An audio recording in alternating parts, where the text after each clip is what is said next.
all of Shang-Chi is wrapped up, and I'm like, I think we're gonna have to put him back in the tier above all. I'm gonna talk. Hey, welcome back to the channel. All right, it's time for War 2 of the season. Yes, I am on that vacation. I am working remotely, but I'm having a blast with my family, which means for season 35, if something cool, unique, interesting, something we can learn from, including deaths. If that happens, I'll do everything I can to get a video out so we can have some fun with it and learn. And in War 2, I saw the attack plan.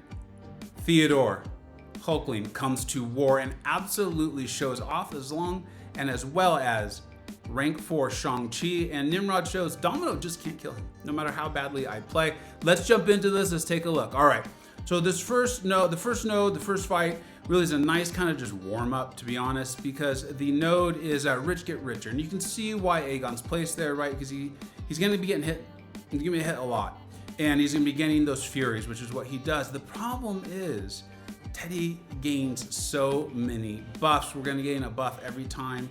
Well, you know, we have to have those, I can't think what he calls them, like Cosmic Charge or something. We have to have those going, those passives. But every time he's got one of those, every time we parry, we're gonna get that Bulwark. Every time we hit Aegon, we're going to get those aptitudes up to a total of 4. When we hit the block, we're gonna get the Pierce buff. And then once we have enough of those, we will go unblockable. We're gonna set that up. I think I will be landing a heavy to land that Intimidate debuff, which causes him to be a bit more passive. You still want to be careful with it. We're gonna hit his block enough. You saw me back up to make sure I had enough charges. We're gonna go unblockable, and bye-bye Aegon, absolutely gone, toast, see you later. What a great warm-up, what a great first performance from Teddy, and trust me, it gets better, it gets better. He's gonna take a fight that's traditionally very difficult, something planners have to plan around, and he's going to trivialize it. Now, the attack plan came out, and I was actually originally assigned Miguel, Spider-Man 99 for this fight and the next one. I'm very comfortable with that. You saw him in the last war video, take out Domino. Things went wrong, it still was fine. But Spider-Ham was on the next node. Now, I'll talk more about that when we get to it, but it caused me to want to bring in Shang-Chi. And for this one, I was like, I'm gonna bring in Nimrod because I don't think, unless I just put the phone down and walk away, I don't think Domino can kill Nimrod, and I'm really going to test it, not intentionally. I think I was thinking so much about the next fight with Shang-Chi. In fact, you can tell I'm excited to talk about it. I can tell right now that I just mess up a lot. My plan here was, I told him, like, look, I'm gonna use the big boost, I'm gonna use the power back boost, I'm gonna use the advanced power boost, and Karate Mike was like, yeah, man, whatever you wanna do, that sounds fine, you know, sounds good, that'll work. So we changed that up. And my plan was I would throw my SP1 if I could get Domino to throw a special somewhere in here. She obviously doesn't want to. She's going to get to her SP3, in which case I'm like, that's fine. I'm just gonna get to my SP2. I'll let her throw her SP3, no big deal. I figured I could probably take between 2 and 4 of these SP3s. After seeing this first one, I was like, I could probably take 5 or 6. Now, I don't want that to happen, but it was very comforting to know. That evade was interesting there. You know, whatever.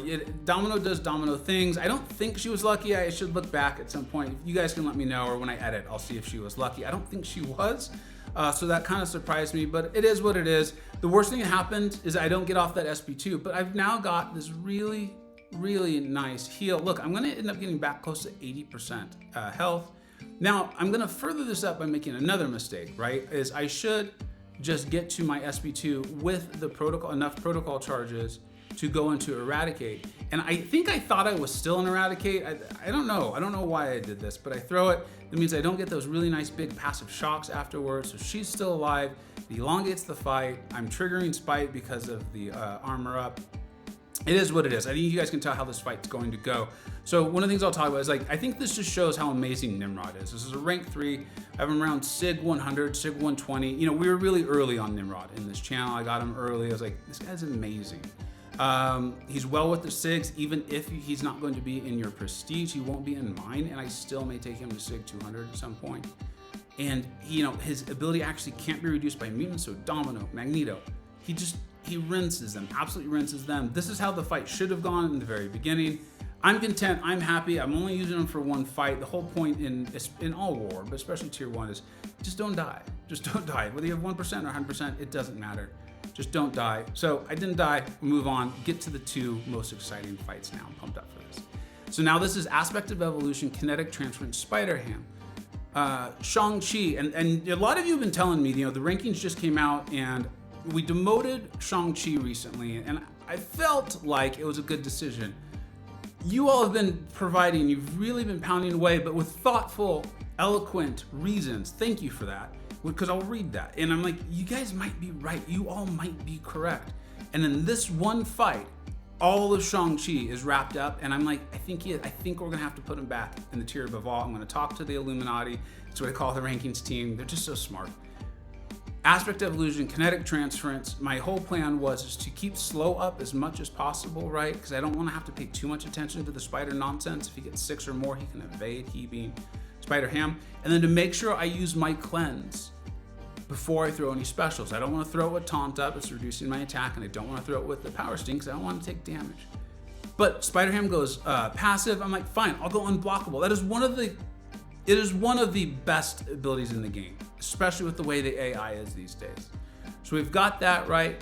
We've stunned him so we could reset our charges there.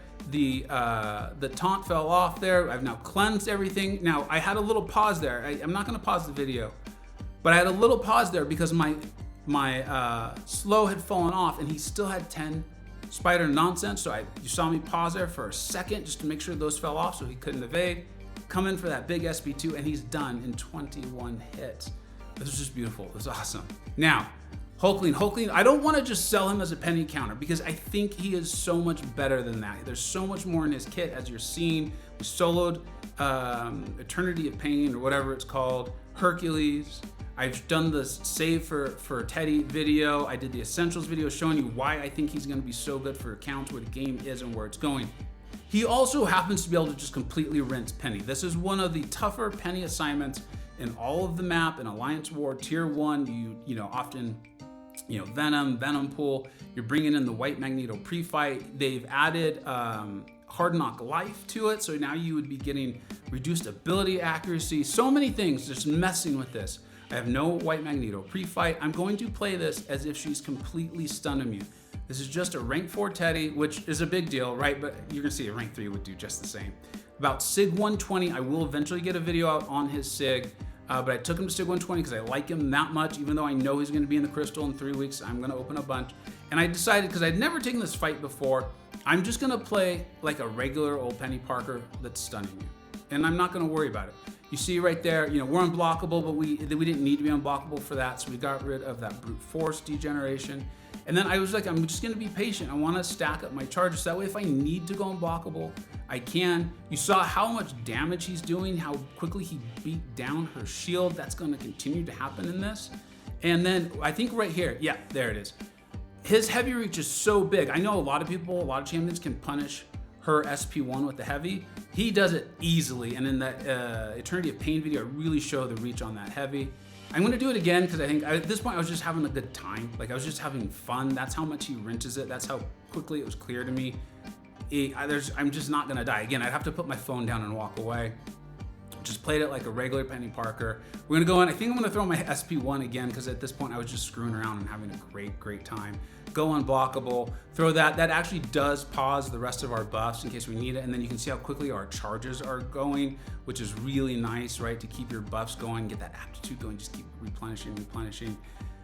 He's amazing, guys. He is absolutely amazing. I know that probably just looked like a regular fight, but that's it. That was Peni Parker on a very difficult node that typically you had to absolutely plan around, bring along pre-fights. Very worrisome. If she went passive, you still often ended up maybe with a death there. It happens. And Teddy just made it look like, that first fight versus Aegon. That's how good this guy is. I don't want to just sell him as a Peni Parker counter. He is one. He's amazing. He rinses her, but he does so many other things well too. Now, I don't want to oversell him. This isn't Hercules, okay? Save up for that 6-star feature. If you haven't already, go in on it. Get him. Get a Mega Sentinel. Get Scorpion. Great champions, and have a good time. Let me know what you're thinking, how you're feeling, what you seeing with Teddy there. If you agree, if you disagree, I'll read it, but you know. And then well played to the Latin Wrecking crew there. They did a really nice job. We just came up on the winning side. Congratulations to our MVPs, 3 of the best players in the game, Bryn, Karate Mike, Mad Cat. Thanks to all of BG1, that's the BG I am in, and the awesome planners there. We're having a great time. We're having a great time. War Season 35, we're off to 2-0 start. Having fun playing this game, MCoC. I hope you're having fun too. Thank you so much for watching. Take care. I hope you either learned something, were entertained, or even better, a little bit of both. Don't forget to like, subscribe. Thanks so much for watching. Take care.